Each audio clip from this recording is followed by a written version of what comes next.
Hello viewers, you're watching Afghanistan Report and I'm your host Swati Kundra. The main stories are: Afghan government keeps doors open for peace talks with Taliban.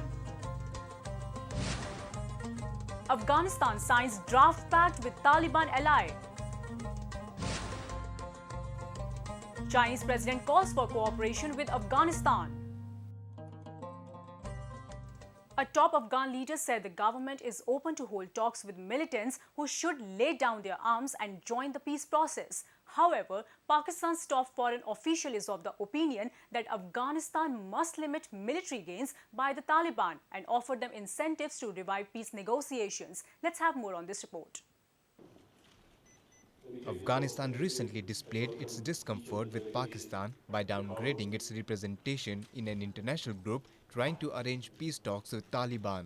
Kabul says Pakistan needs to honor its commitments to take action against militant groups operating from its soil. The groups include the Afghan Taliban and Haqqani network that Afghanistan and the USA operate out of Pakistan to launch violent attacks in Afghanistan. In an interview, Afghanistan's chief executive Abdullah Abdullah criticized Taliban's path of violence. Whomever takes arms and resort to violence and keeps contacts with the terrorist groups and collaborate or facilitate for terrorist networks will be considered as enemies. So the principled position of keeping the door open for those who give up violence is that. But at the same time, we need to strategize in accordance to the realities that we are faced with. However, Pakistan's top foreign ministry officials said Afghanistan must limit military gains by Taliban and offer incentives to the insurgents to revive a faltering peace effort. The Afghan Taliban is controlling or contesting more territory than at any time since they were ousted by a US-led intervention in 2001. Taliban leaders did not show up at a recently held talks in Islamabad, which also involved China and the United States. We believe that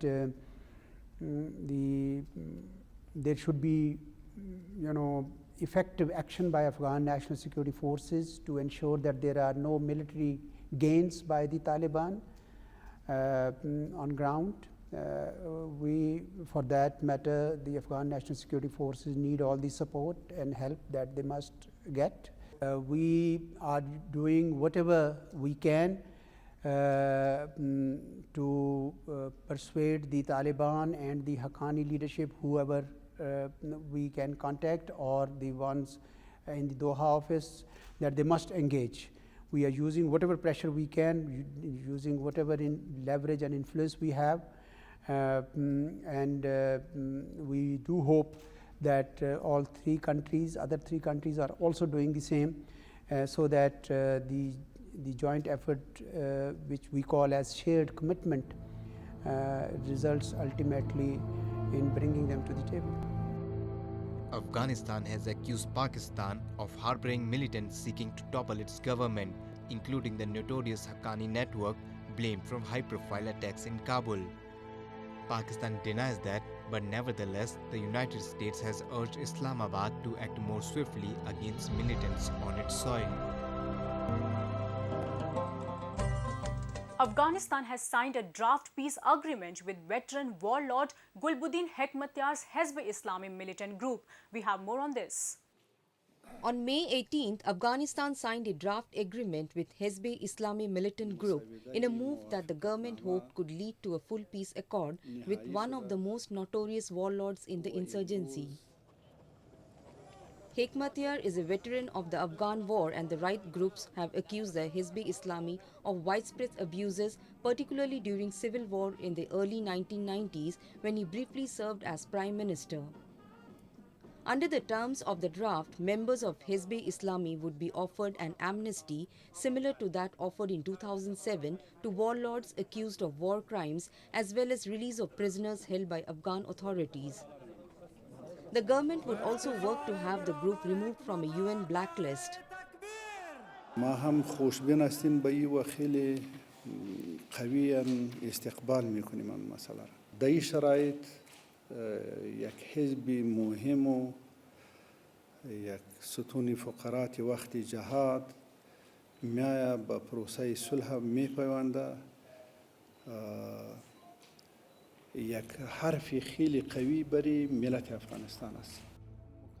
The group, which for years had close ties with Pakistan, would not join the government but would be recognized as a political party and be involved in major political decisions. In 2003, the US State Department included Hekmatyar on its terrorist list, accusing him of participating in and supporting attacks by Al-Qaeda and the Taliban. His group, however, has played only a minor role in the Taliban-led insurgency in recent years, and the deal is unlikely to have any immediate practical impact on security. Afghan Chief Executive Officer Abdullah Abdullah met Chinese President Xi Jingping in Beijing. The two leaders discussed issues of mutual concern, including security and trade. We have a report. Xi and Abdullah shook hands before sitting down for talks at the Great Hall of the People. During the meeting, Xi praised Abdullah's contribution to bilateral ties and said China is willing to work with Afghanistan to advance their strategic cooperative partnership.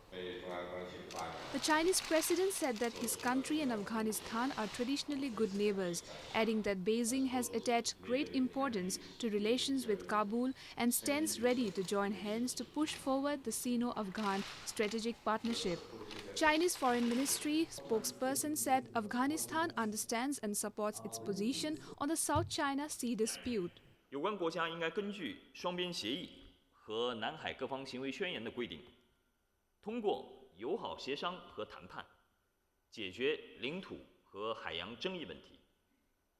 应尊重主权国家及联合国海洋法公约缔约国享有的自主选择争端解决方式的权利。 The Afghan side is willing to maintain high-level exchanges with China, intensify the implementation of the consensus reached by both sides, and enhance cooperation with Beijing in economy, infrastructure, human resources, security, and other areas in the country's reconstruction process.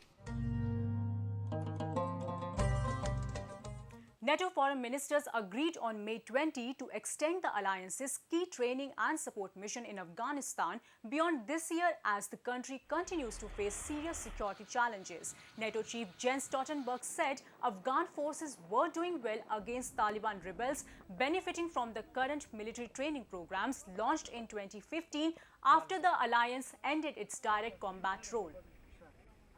Thousands of demonstrators from Afghanistan's Hazara minority protest against a proposed power line route, posing a major challenge to President Ashraf Ghani's government. We have a report. Thousands of demonstrators gathered in the capital city to protest the route of a planned power transmission line that they say does not include the regions they live in. People from the country's Hazara minority want the line to pass through two provinces with large Hazara populations. Demonstrators say the current plan for the route amounts to discrimination.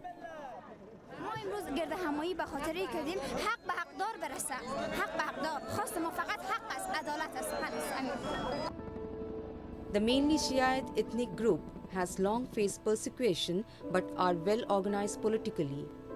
The rally underscores political tensions facing President Ashraf Ghani's government as it fights the Taliban and tries to get the economy back on its feet.